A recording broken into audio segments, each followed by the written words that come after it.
अहिल्यानगर महानगरपालिकेच्या निवडणूक अर्ज मागे घेण्याच्या आजच्या शेवटच्या दिवशी भारतीय जनता पार्टीनंही राष्ट्रवादी काँग्रेस अजित पवार गटापाठोपाठ आपलं विजयाचं खातं उघडलंय.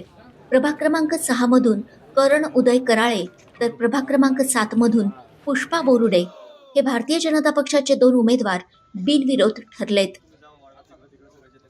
महाराष्ट्र राज्याचे मुख्यमंत्री माननीय देवेंद्रजी फडणवीस साहेब तसेच आमचे दैवत अहिल्यानगर जिल्ह्याचे पालकमंत्री माननीय राधाकृष्णजी विखे साहेब या अहिल्यानगर शहराचे कार्यसम्राट आमदार माननीय संग्राम भैयाजी जगताप आणि त्याच माझे सर्व खासदार डॉक्टर सुजयदादा विखे पाटील यांच्या मार्गदर्शनाखाली भारतीय जनता पार्टीच्या माध्यमातून मी गेले 5 वर्षापासून काम करत आहे आणि एका सामान्य कार्यकर्त्याला न्याय आज पार्टीने मला प्रथमतः उमेदवारी देऊनच दिला होता की एवढ्या कमी वयामध्ये मला उमेदवारी त्या ठिकाणी दिली. त्यानंतर आजचा जो सगळ्यांच्या सहकार्याने भारतीय जनता पार्टीचा असो, सीएम साहेबांचा असो, आमदार साहेबांचा असो, सगळ्यांच्या सहकार्याने मी बिनविरोध त्या ठिकाणी निवडून आलो. त्याबद्दल मी सर्वांचे मनपूर्वक आभारी आहे आणि कायम ऋणी राहणार आहे. आणि येत्या काळामध्ये सुद्धा मी माझ्या प्रभागातील विकासासाठी, माझ्या जनतेसाठी नेहमी कटिबद्ध राहणार आहे. 7 ब मधून मी आज भारतीय जनता पक्षाच्या वतीने मी जी माझी बिनविरोध झालेली आहे तर भारतीय जनता पक्षाचे मी खूप खूप आभार मानते. आणि आपल्या अहिल्यानगरचे पालकमंत्री राधाकृष्ण विखे पाटील, आपल्या अहिल्यानगर शहराचे लाडके आमदार संग्राम भैया जगताप आणि खासदार सुजयदादा विखे यांचेही मी मनापासून खूप खूप आभार मानते. हा गुलाल नुसता विजयाचा म्हणजे संपूर्ण जनतेचाच आणि माझ्या प्रभाग 7 मधील जनतेचा आहे.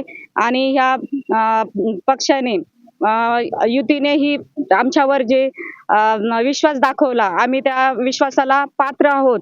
आणि सर्वात महत्त्वाचे म्हणजे आज जे श्रद्धाताई वाकळे असतील आणि कविताताई खेडकर असतील, त्यांनी जो फॉर्म मागे घेतलेत तर त्यांनी माझ्यावरील आमच्या दोघांच्या कामाची पावती बघितली की आम्ही सामान्य जनतेचे प्रश्न कसे मार्गी लावतो आणि आमचा विकास कसा करतो.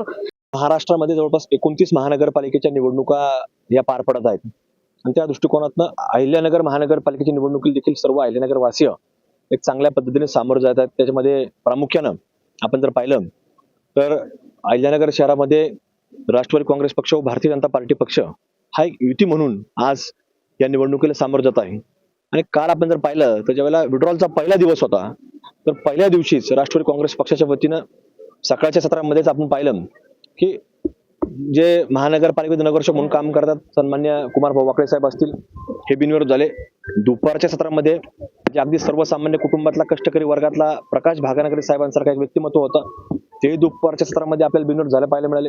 आणि आज ज्यावेळेला विड्रॉलचा शेवटचा दिवस आहे तर त्याच्यामध्ये देखील आपण जर पाहिलं तर कालच पालकमंत्री साहेब शहरामध्ये येऊन गेले आणि आल्यानंतर सकाळी आपण पाहिलं की आता लगेचच ताबडतोब 2 भारतीय जनता पार्टी देखील बिनविरोध झाले आपल्याला पाहायला मिळाले. त्याच्यामध्ये प्रामुख्यानं ज्या विद्यमान नगरसेविका आहेत सन्मान्य पुष्पाताई बोरुडे ह्याही बिनविरोध झाल्यात आणि प्रभाग क्रमांक 6 मधील करणजी कराळे देखील बिनविरोध झालेले आहेत. म्हणजे भारतीय जनता पार्टीचे 2 आणि राष्ट्रवादी काँग्रेस पक्षाचे 2 काल असे जवळपास 4 नगरसेवक आतापर्यंत बिनविरोध झालेले आहेत. पण मनापासून त्यांचं अभिनंदन करतो, त्यांना शुभेच्छा व्यक्त करतो. आणि आज शहरामध्ये जी कामं चालली हे राज्याचे मुख्यमंत्री आदरणीय फडणवीस साहेब असतील, उपमुख्यमंत्री अजितदादा असतील किंवा जिल्ह्याचे पालकमंत्री असतील, हे सगळे लोक सातत्याने जबाबदारी घेतात. शहर विकास दृष्टिकोनातून पुढे चालले. त्यामुळे जनतेचा कौल हा या राष्ट्रवादी काँग्रेस पक्ष आणि भारतीय जनता पार्टीच्या बाजूनेच आपल्याला पाहायला मिळतो. त्यामुळे सक्षमपणे ही सगळी लोक आज काम करतायत. तर त्यांच्याच आशीर्वादानं मुख्यमंत्री साहेब असतील, अजितदादा असतील किंवा पालकमंत्री साहेब असतील, यांच्या आशीर्वादानं, त्यांच्या मार्गदर्शनाखाली आणि त्यांच्या नेतृत्वाखाली हे सगळं कार्य हे अशाच पद्धतीनं लोकांना न्याय देण्याकरता, लोकांना कुठेतरी विकास करण्याकरता हे सगळं कार्य पुढे चालू राहणार. प्रतिनिधी यतीन कांबळे, नगर क्रांती न्यूज, अहिल्यानगर.